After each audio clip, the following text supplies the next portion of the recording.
जय श्री राम जी की। आप सभी के अंतस्थल में बसने वाले प्रभु श्री राम जी से मेरा शत शत नमन और भगवान श्री राम के रूप में सभी श्रोताओं से भी मेरा शत शत नमन।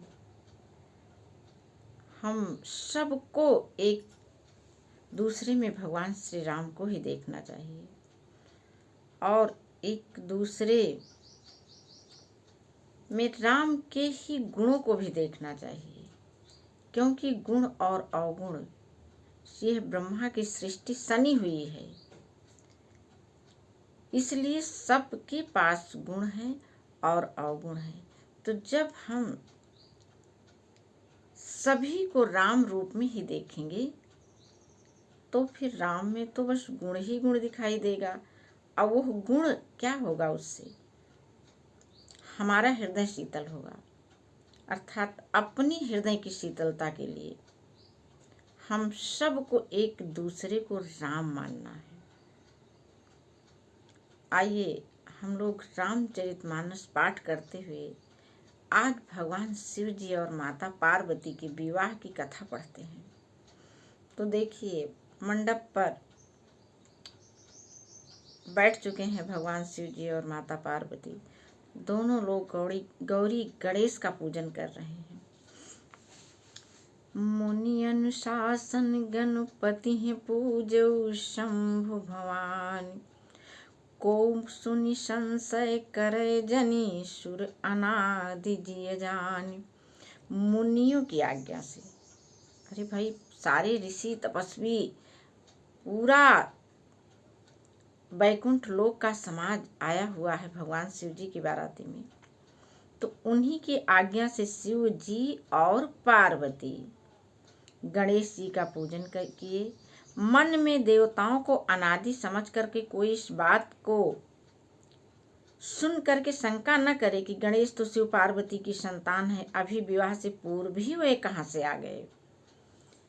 इसका विश्लेषण बहुत गहराई में जाने पर मिलेगा, लेकिन यहाँ शंका की बात नहीं है, ये पूर्ण सत्य है। जस विवाह कै विधि श्रुति गाई, महामुनि सो सब करवाई। गहि गिरीश कुश कन्या पानी, भवहि समर्पी जानी भवानी। वेदों में जैसी विवाह की रीति कही गई है, महामुनियों ने वह सभी रीति करवाई से भगवान शिव जी और माता पार्वती से। पर्वतराज हिमांचल ने हाथ में कुश लेकर के तथा कन्या का हाथ पकड़कर उन्हें भवानी शिव पत्नी जान करके शिव जी को अब वे समर्पित कर रहे हैं। धन्य हो भाग्य हिमालय पर्वत के, जो कि भवानी उनके घर में जन्मी है। और ऐसे ही यह माता पार्वती हर बालिका के रूप में हम सबों के घर में जन्म लेती हैं। अब हम लोग उनका उचित पालन पोषण करें और अपनी कन्याओं में माता पार्वती के गुण भरें, अनुसुईया के गुण भरें, सती सावित्री के गुण भरें, संपूर्ण समाज के सारे कलह कलेश को मिटा दें। रामचरितमानस पढ़ने का अर्थ यह होता है, इसका पाठ करने से जादू थोड़ी होने वाला है। जादू तो जादू भी होता है जब हम सोचेंगे, जब हम चाहेंगे, जब हम आवश्यकता समझेंगे। तब हम तो बिल्कुल भाग रहे हैं और हाय हाय कर रहे हैं। हमारा दिमाग कहाँ है, हाय हाय पर है। हम यह नहीं सोच पाते कि चलो ये हाय छोड़ करके हम उपाय में लग जाते हैं। उपाय अभी और यहीं पर है। हम सब भी अपने आप को बदलें और अपने अपने अंतस्थल में देवियों के गुण को धारण करें, अपनी अपनी कन्याओं को भी वह गुण समर्पित करें।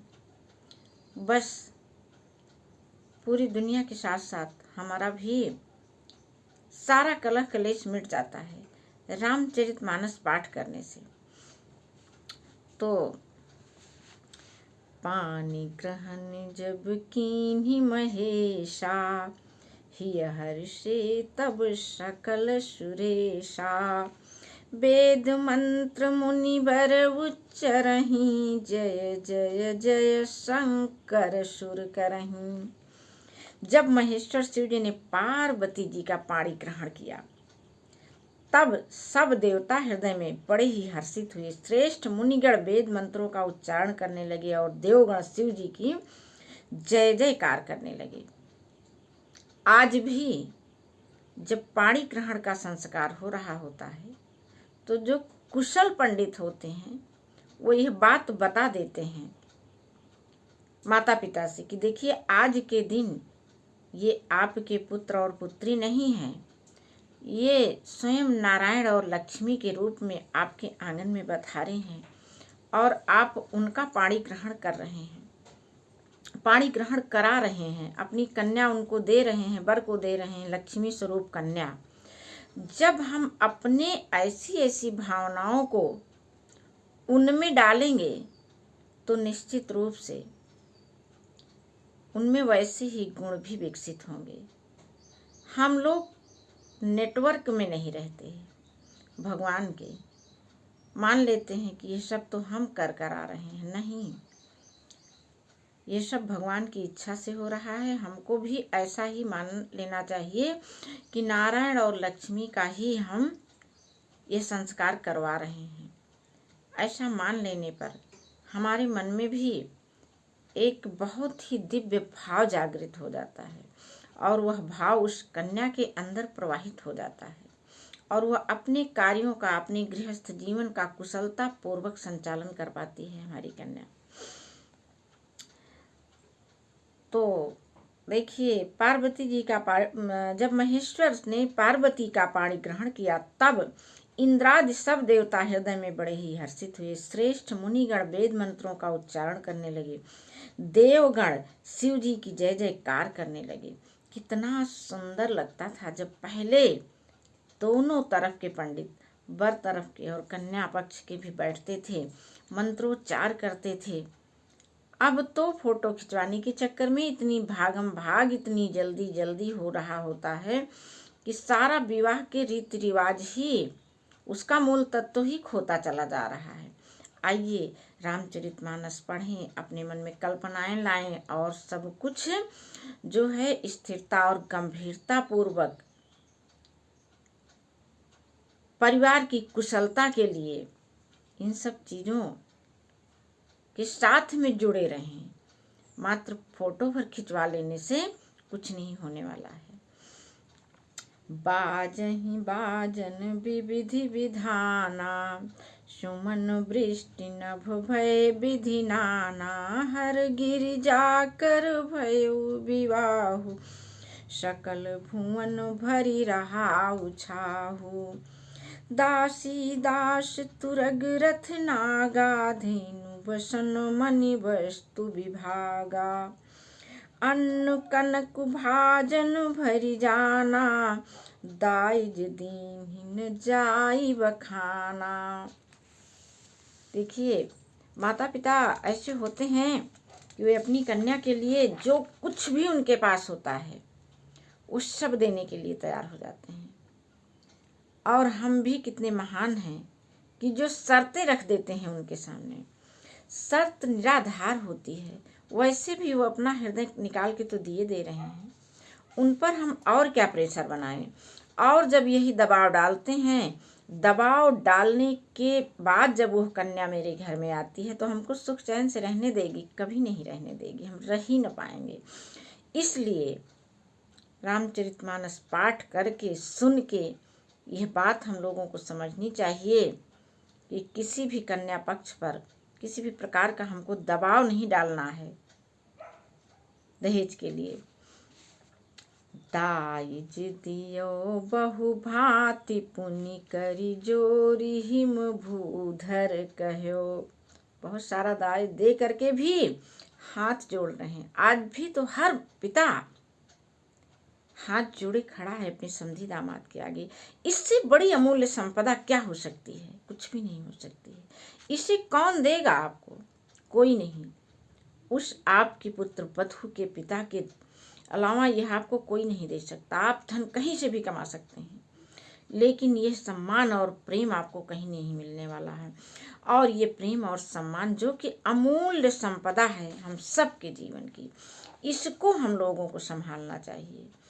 उस थोड़े से दहेज के चक्कर में हम लोग अपना संबंध बिगाड़ लेते हैं और उस बिगड़े हुए संबंध से पूरा जीवन एक तरीके से नारकी हो जाता है।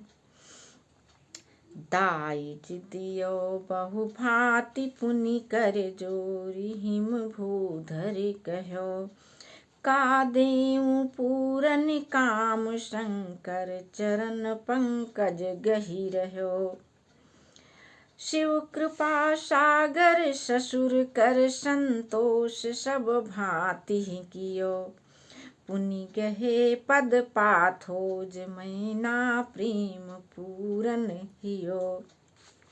कितना सुंदर चित्रण है। ये हम लोगों को भी इसकी तस्वीर संजोनी चाहिए। ये तस्वीर रामायण से निकाल करके अपने यहाँ के उत्सव में, विवाह उत्सव में इसको शामिल करना चाहिए। बहुत प्रकार से दहेज देकर फिर हाथ जोड़कर हिमांचल ने कहा, हे शंकर, आप पूर्ण काम है, मैं आपको क्या दे सकता हूँ। इतना कहकर वो शिव जी के चरण कमल पकड़ करके रह गए। तब कृपा के सागर शिव जी अपने ससुर का सभी प्रकार से समाधान किया।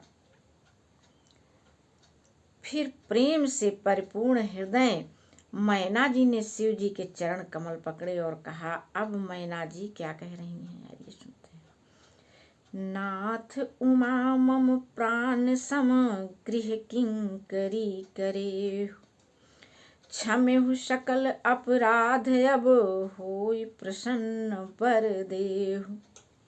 हे नाथ, यह उमा मेरी प्राणों के समान प्रिय है। वह मैना को ही वह उमा प्राणों से प्रिय नहीं थी। आज भी हम लोगों को अपनी अपनी बालिकाएं प्राणों से ही प्रिय होती हैं। और फिर वे कह क्या रही हैं कि आप इसे अपने घर की टहलनी बनाइएगा और इसके सब अपराधों को क्षमा करते रहिएगा। आप प्रसन्न होकर मुझे यही वर दीजिए। इससे क्या होता था? समर्पण की भावना होती थी, एक दूसरे से पूरकता की भावना होती थी और परिवार का संचालन कुशलता पूर्वक प्रेम और आनंद से होता था। आज तो प्रतिद्वंदिता की भावना आ गई है और इसी के चलते देखिए तो अब कितनी जगह पर चारों तरफ अशांति का माहौल बन गया है। इस माहौल को संवारने के लिए रामचरितमानस का पाठ हम सबको सुनना और करना चाहिए। इसमें से जो भी गुण हो उसे हम लोगों को अपने अंदर धारण कर लेना चाहिए। बहुविधि शंभु सास समझाई, गवनी भवन चरण सिरुनाई। जननी उमा बोली तब लीन्ही, लय उछंग सुंदर सिख दीन्ही। शिव जी ने बहुत तरह से अपनी सास को समझाया, तब वह शिव जी के चरणों में सिर नवाकर घर गई। फिर माता ने पार्वती को बुला लिया और गोद में बैठा कर यह सुंदर सीख दी। देखिए पार्वती की माता क्या सीख दे रही हैं। हम माताओं को भी अपनी बच्चियों के लिए ऐसी ही सीख देनी है उनको। करहु सदा शंकर पद पूजा, नारी धर्म पति देव न दूजा। बचन कहत भरे लोचन बारी, बहुरी लाई उर्लीन कुमारी। माता मैना पार्वती जी को समझाते हुए कह रही हैं, करहु सदा शंकर पद पूजा। शंकर पद पूजा का मतलब है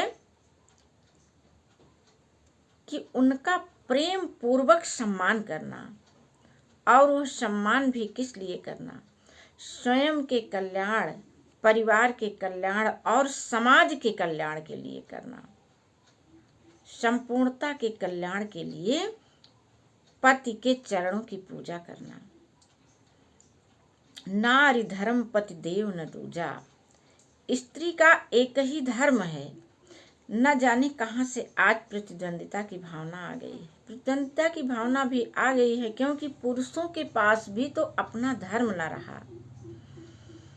पुरुष भी स्वयं पूर्ण न होते हुए वे चाहते हैं कि उनकी पत्नी आए इस घर में पूरा माता पार्वती लक्ष्मी का स्वरूप होकर के। अरे माता पार्वती लक्ष्मी जी कहाँ जाती हैं? भगवान शिव जी के पास जाती हैं, विष्णु भगवान के पास जाती हैं, सबके पास थोड़ी जाएंगे। तो हर बालक बालिकाओं को ये समझना चाहिए कि भगवान के गुणों को अपने अंदर धारण करिए। आप जो है पहले भगवान राम बनिए तो आपके पास तो सीता बिन बुलाए आ जाएंगे। सारी सासें पहले कौशल्या के रूप में तो आए, तब तो उनको सीता जैसी बहू मिलेगी। सीता भी तो यही सोचती है, हर कन्या भी तो यही सोचती है कि मेरा ससुराल जो है बहुत अच्छा हो, सभी मुझे प्यार करने वाले हों। लेकिन प्यार वे लोग कब करेंगे जब आप भी भरपूर उनको प्यार देने वाली होंगी। तो इसलिए ये दोनों पक्षों को सीख देता है। ऐसे ही माँ मैना गौरी जी को समझा रही हैं कि पति के चरणों की पूजा करना, एक स्त्री के लिए पति के चरणों के पतिव्रत धर्म के अलावा और कुछ नहीं होता। अरे पतिव्रत धर्म इसलिए मत करो कि आपको जो है किसी तरह की आप अपने आप को नीचे समझ करके, नहीं। पतिव्रत धर्म तो हमको बहुत ऊंचाइयों पर ले जाता है। वहां ले जाता है जहां माता अनुसुईया ने त्रिदेवों को नन्हे शिशुओं में बदल दिया था। वह शक्ति थी, यानी संपूर्णता की शक्ति थी। सब कुछ अपने अनुरूप रचना करो। ब्रह्मा जी की बनाई हुई सृष्टि को सुखी और संपन्न करिए। किससे? पति धर्म का निर्वहन करके।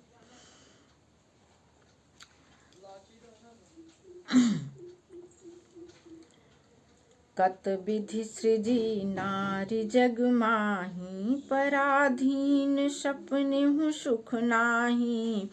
भय अति प्रेम विकल महतारी, धीरज कीन्हे कुसुमय विचारी। फिर बोली, विधाता ने जगत में स्त्री जाति क्यों पैदा किया? भावुक हृदय माता का भर आया मन, क्योंकि बिटिया को दूर भेजते हुए ऐसा ही हर माँ के साथ हो जाता है। और कह रही हैं कि ऐसा क्यों हुआ, स्त्री जाति को पैदा ही क्यों किया कि पराधीन सपने में भी सुख नहीं मिलता है। अर्थात अपने माता पिता से दूर चले जाने पर जो है बहुत त्याग तपोमय जीवन हो जाता है। सुख की आशा छोड़ दी जाती है। फिर वह एक जहाँ यहाँ माँ के पास थी तो एक रचना थी, और ससुराल गई तो वे स्वयं रचनाकार बन गई। रचनाकार तो एक तपस्वी ही होता है ना, फिर उसके जीवन में सुख कहाँ। ऐसे धारणा होनी चाहिए जो है हम सबों की। ऐसा नहीं है कि हम वहाँ पर जा रहे हैं अपने आप को नीचे गिरा करके सेवकाई करने के लिए, नहीं। हम अपने आप को बहुत बहुत ऊपर उठाने के लिए ससुराल में सबकी सेवा कर रहे हैं। अरे भगवान हम लोगों का पालन पोषण कर रहे हैं, सर्वस्व कर रहे हैं हमारे लिए, तो क्या वे हमसे नीचे हैं? हम भी उसी श्रेणी में अपने आप को रख करके सबको सुख पहुंचाएं तो हमारा सुख तो वैसे ही है ज्यों बाटन वारे को लागे मेहंदी रंग। पुनि पुनि मिलती परति गही चरना, परम प्रेम कछु जाई न बरना। सब नारिन मिली भेंटी भवानी, जाई जननी उर पुनि लपटानी। मैना बार बार मिलती हैं और पार्वती के चरणों को पकड़कर गिर पड़ती हैं। बड़ा ही प्रेम है, कुछ वर्णन नहीं किया जाता। भवानी सब स्त्रियों से मिलकर भेंट कर फिर अपनी माता के हृदय से फिर जाकर के दोबारा लिपट जाती हैं। जननी बहुरी मिली चली, उचित आशीष सब काहू दई। फिरी फिरी बिलोकति मातु तन, तब सखी लय शिव पही गई। जाचक सकल संतोषी शंकर उमा सहित भवन चले। सब अमर हर्षि सुमन निशान नभ बाजन भले। पार्वती जी माता से फिर मिलकर चली। सब किसी ने उन्हें योग्य आशीर्वाद दिए। पार्वती जी को फिर माता की ओर देखती जाती थी। सब सखियां उन्हें शिव जी के पास ले गईं। महादेव सब याचकों को संतुष्ट कर पार्वती के साथ घर कैलाश को चले। सब देवता प्रसन्न होकर फूलों की वर्षा करने लगे। आकाश में सुंदर नगाड़े बजने लगे। यह वह दृश्य होता है जब हम कन्या को वर को सौंप देते हैं। वर कन्या एक रचना से रचनाकार बन जाते हैं। बहुत बड़ा उनका दिव्य रूप हो जाता है, जो कि सृष्टि की रचना में सहायक होने लगते हैं। यह ऐसा एक दिव्य क्षण होता है। तभी तो आकाश से हमको दिखे न दिखे, लेकिन पुष्प वर्षा अवश्य होने लगती है और स्वागत में नगाड़े बजने लगते हैं। चले संग हिमवंत तब पहुँचावन अति हेतु। विविध भांति परितोष करे विदा कीन्ह वृक्ष केतु। तब हिमवान अत्यंत प्रेम से शिव जी को पहुंचाने के लिए साथ चले। वृक्ष केतु यानी शिव जी ने बहुत तरह से उन्हें संतोष करा करके विदा किया।